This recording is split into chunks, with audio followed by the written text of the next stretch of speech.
Shalom, selamat pagi Bapak Ibu, keluargaku yang diberkati Tuhan Yesus Kristus. Firman Tuhan pagi ini saya ambil dari kitab Wahyu pasal 3 ayatnya yang ke-19. Demikian firman Allah. Barang siapa kukasihi, ia kutegor dan kuhajar. Sebab itu relakanlah hatimu dan bertobatlah. Bapak Ibu keluargaku, firman hari ini saya beri judul tidak mengerti teguran Tuhan. Sepertinya firman Tuhan pagi ini akan sedikit keras, tetapi percayalah ini akan memberkati kehidupanmu, karena Allah akan meluruskan hidup kita dan juga memberikan kita kemenangan demi kemenangan.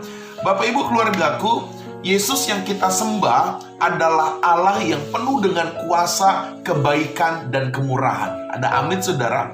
Tetapi saudara harus ingat, Yesus yang kita sembah juga adalah Allah yang suka menegur kita dengan maksud dan tujuan yang mulia.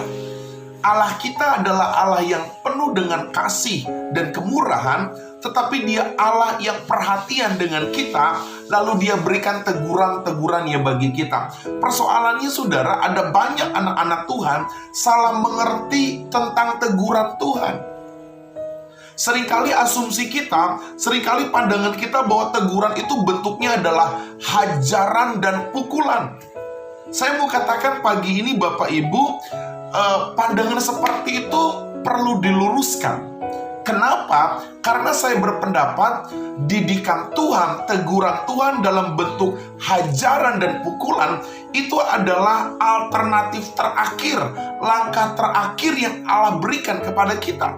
Saya punya keyakinan teguran Tuhan itu selalu diawali dengan teguran-teguran yang lembut, teguran-teguran yang penuh dengan kasih, menyadarkan kita, mengingatkan kita.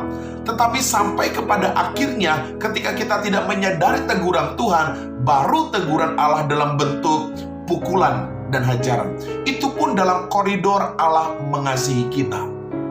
Bapak Ibu, keluargaku yang diberkati Tuhan Yesus Kristus, apapun bentuk teguran Tuhan, saya mau katakan saudara, Dia Allah yang mengasihi kita.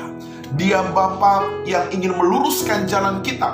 Dengan kelemah lembutannya, dengan kasihnya, Dia mau menyadarkan kita untuk kembali ke jalan yang benar. Nah, pagi ini Bapak Ibu, bagaimana kita bisa memahami tentang Allah menegur kehidupan kita? Bagaimana sesungguhnya kita bisa menyadari ternyata Allah menegur saudara dan saya? Yang pertama saudara, kita harus menyadari bahwa Allah menegur kita karena pada saat kita tidak peka akan suara Tuhan. Bagaimana seseorang tidak peka dengan suara Tuhan, saudara? Jawabannya simpel, karena mereka tidak pernah baca firman Allah, karena mereka tidak pernah membaca suara Allah, mereka tidak pernah membaca kitab suci Alkitab. Bapak Ibu, kadang-kala kita tidak menyadari Tuhan menegur kita melalui suara-suaranya. Kita tidak menyadari Tuhan menegur kita, menghajar kita, karena kita nggak pernah baca firman-Nya. Pagi ini saya mau katakan, baca firman Tuhan. Di situ Tuhan akan meluruskan jalan kita. Yang kedua saudara, bagaimana kita menyadari bahwa Tuhan menegur kita? Yang kedua, karena pada saat kita sibuk dengan agenda-agenda kita, pada saat kita sibuk dengan kegiatan-kegiatan yang ada di dunia ini, engkau sibuk dengan pekerjaanmu, engkau sibuk dengan urusan pribadimu, is okay, tidak apa-apa. Memang kita harus bekerja, tetapi kita perlu ambil waktu saat teduh bersama-sama dengan Tuhan, supaya kita mengerti apa yang Tuhan mau.